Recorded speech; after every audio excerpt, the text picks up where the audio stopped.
আসসালামু আলাইকুম আমার প্রিয় বন্ধুগণ। আমার বাবার বাড়ি ও সবজি বাগানও আমি আপনারা লইয়া আইছি, আপনারা লগে শেয়ার করিয়ার। সবুজ বাতাবরণ কত ভালো লাগে, আরাম লাগে।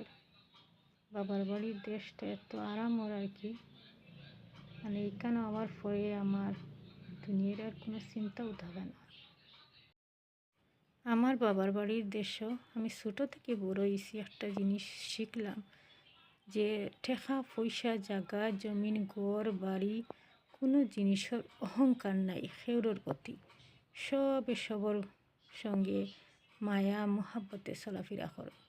আমরার ঘরে ছোটো থাকতে থাকেও কাজের লোক দেখিয়া আইয়া এখন অবধি আসইন, কিন্তু কোনো দিনও আমরা মা বাবায় তারারে নাম ধরিয়া বা কোনো জিনিস কথা হইয়া ডাকার কোনো সুযোগও দিছেন না। সবসময় আমরা ফুজি দাদি ওই শব্দ দিয়ে আমরা ডাকাডাকি করতাম, মানে তারা খেউ খেউরে ছোটো নজরে দেখা হইতো না।